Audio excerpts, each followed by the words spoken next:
Hi guys, मैं सुरेंद्र कुमार सिंह आपको अपने इस वीडियो में महमूद गजनवी के बारे में जानकारी दूंगा कि महमूद गजनवी ने भारत पर कितने बार आक्रमण किया और इसके आक्रमण करने का मुख्य उद्देश्य क्या था। भारत की अपार संपदा को लूट कर ले जाना इसका उद्देश्य था या महमूद गजनवी का उद्देश्य था भारत पर राज्य करना। सर्वप्रथम इसके बारे में जानकारी हम कर लेते हैं कि महमूद गजनवी का जन्म 2 नवंबर 971 ईसा पूर्व में हुआ था। कहाँ हुआ था? इसका गजनी में हुआ था और इसके पिता एक मामूली तुर्क सरदार थे। कोई ज़्यादा ये बड़े घराना का किसी राज्य व्यवस्था के अंतर्गत नहीं आता था। राज व्यवस्था से, राज परिवार से ये नहीं था। इसको बचपन से ही युद्ध कीड़ा सीखने की इच्छा थी। सीखने की इच्छा थी, उसमें प्रवीण होने की जिज्ञासा प्रबल थी। 994 ईसा पूर्व से ही ये अपने पिता के साथ युद्ध कला सीखने के लिए युद्ध भूमि में जाया करता था। उनकी संरक्षा में युद्ध भूमि में जाया करता था। 998 में इसने गजनी पर अटैक किया। अपने हिराज पर अटैक करके इसने गजनी को जीत करके अपने पिता के साथ शासन व्यवस्था में शामिल हो गया और शासन करने लगा। दूसरी बात, गजनी साम्राज्य का संस्थापक अल्फत गीन नाम का एक तुर्क सरदार था। तुर्क को उर्दू भाषा में मुस्लिम को तुर्क कहा जाता है। तुर्क सरदार था। अल्फत गीन का जो दामाद था वो सुबुद्दुगीन था। कौन था? सुबुद्दुगीन था। महमूद गजनवी सुबुद्दुगीन का पुत्र था। महमूद गजनवी जो था सुबुद्दुगीन का पुत्र था। वह अपने पिता के काल में गजनी खुरासान का शासक था। अपने पिता के साथ में गजनी खुरासान एक राज्य क्षेत्र था, उसका इसमें शासक था। और 997 में, अच्छा इसमें ये थोड़ा एक डिस्क आ जाता है 1900 बार जो हम पढ़ते आते हैं कि 1914, 1971, 1992, 1996, इस तरीके से बार शब्द 1900 आ जाता है। लेकिन इसके शासनकाल में जितनी अटैक हुआ वो सब 9 में हुआ। तो 997 में महमूद गजनवी की 27 वर्ष की अवस्था थी। 1997 में इसकी जो अवस्था थी वो 27 वर्ष की थी और 27 वर्ष की अवस्था में ये अल्फत गीन पर शासन करना, खुरासान पर इसने शासन गद्दी पर बैठ गया, खुरासान का राजा बन गया था। और इसने भारत पर 17 बार आक्रमण किया। सबसे इम्पोर्टेंट बात, भारत पर 17 बार इसने आक्रमण किया। और 17 बार आक्रमण करने का मुख्य उद्देश्य क्या था? ये भारत पर राज्य करने नहीं आया था। भारत की अपार धन संपदा लूट करके भारत से गजनी ले जाता था और वहाँ अपने गजनी को एक संपन्न राज्य बनाने का प्रयास में इस धन संपदा को वहाँ ये इन्वेस्ट करता था, वहाँ लगा देता था। महमूद गजनवी, इसने सोमनाथ, इसका भारत का सबसे चर्चित जो आक्रमण था, भारत का जो चर्चित अटैक था वो सोमनाथ था। सोमनाथ मंदिर जो था कालिंजर पर भी इसने आक्रमण किया। पाकिस्तान, अफगानिस्तान, पंजाब और ये भारत पर जब आक्रमण किया, एक इम्पॉर्टेंट बात है, जब इसने भारत पर अटैक किया, आक्रमण किया, तब इसने गर्मी में आक्रमण किया। कभी बरसात में या ठंडी में आक्रमण नहीं किया, इसने हमेशा गर्मी में आक्रमण किया। गर्मी में अटैक करने का कारण क्या था? ये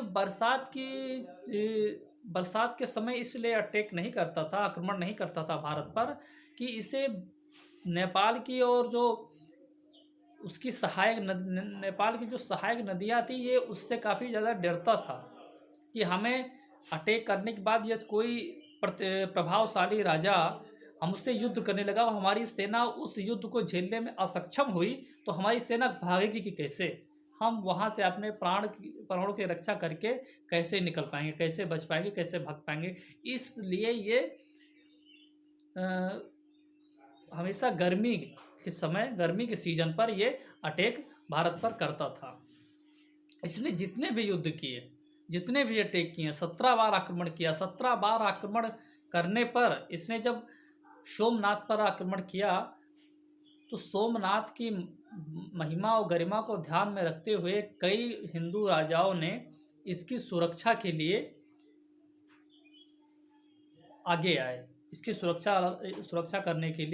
आगे आए।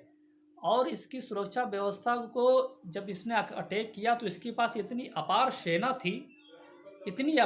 थी कि काफ़ी ज़्यादा रक्तपात इसने सोमनाथ मंदिर को लूटने के लिए काफ़ी ज़्यादा रक्तपात किसने कितना जाने कितने निर्दोषों की निर्मम हत्या कर दी, बहुत ज़्यादा और वहाँ की कम से कम 20 लाख दिनार की संपदा को लूट कर ले गया है। अब सोच लीजिए एक दिनार की कीमत कितनी होती है, और 20 लाख दिनार की संपदा को लूट करके ये भारत से गजनी वापस लौट गया। इतनी ज़्यादा संपदा ले जा करके ये अपने राज्य की व्यवस्था को सुचारू रूप से चलाने में, वहाँ की शासन व्यवस्था में और वहाँ के सैन्य व्यवस्था के लिए इसने लगा दिया। और एक बात, इसका जो गजनी के दो पुत्र थे, एक थे मसूद, दूसरे थे मोहम्मद थे। गजनी के दो पुत्र थे, एक मसूद थे और एक मोहम्मद थे। जो गजनी के सबसे चर्चित आक्रमण 1025 में सोमनाथ मंदिर सौराष्ट्र पर आक्रमण किया। इसका सबसे चर्चित आक्रमण है जो 1025 में इसने सौराष्ट्र पर आक्रमण किया था। इसी आक्रमण के बाद में इसकी मृत्यु हो गई थी। इसी आक्रमण के 5 साल बाद इसकी मृत्यु हो गई थी।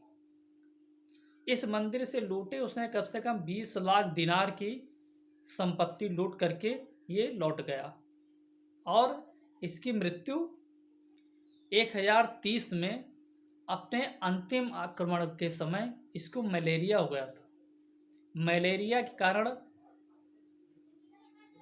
मलेरिया से ही इसको टीबी हो गया, और उस समय टीबी लाइलाज बीमारी थी। इसे जानलेवा बीमारी के नाम से जाना जाता था, और उस समय इसी को राज रोग कहा जाता था। जिस व्यक्ति को ये रोग हो जाता था उसे राज रोग कहा जाता था, और उसकी मृत्यु उस समय निश्चित थी, और इसकी मृत्यु हो गई।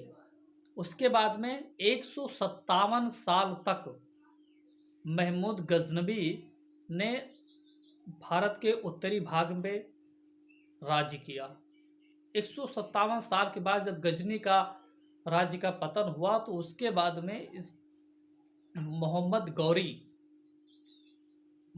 गौरी ने इसके जितने भी राज्य थे उसको जीत करके अपने राज्य में मिला दिया, और इसकी जितनी भी राजस्व व्यवस्था थी उसको अपने अधीन कर लिया।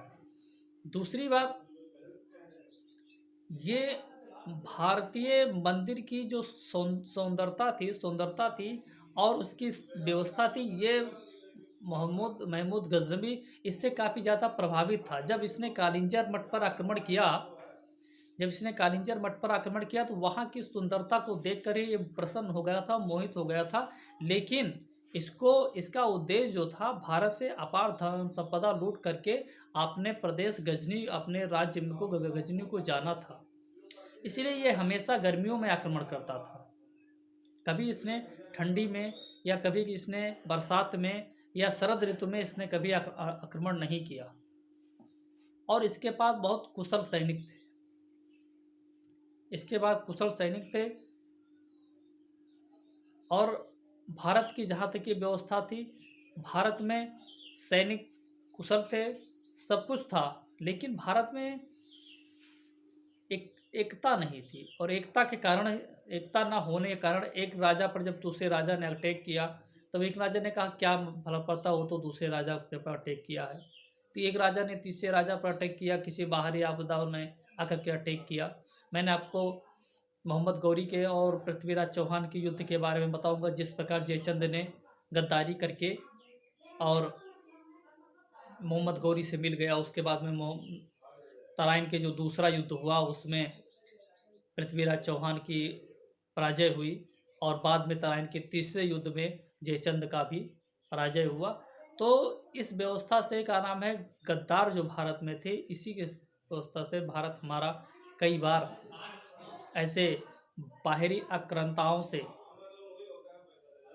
जूझा और सोने की चिड़िया कहा जाने वाले भारत को कई बाहरी आक्रमणकारियों ने लूटा और यहाँ की संस्कृति व्यवस्था और राजस्व व्यवस्था, हर व्यवस्था को इस यहाँ के छिन्न भिन्न कर दिया।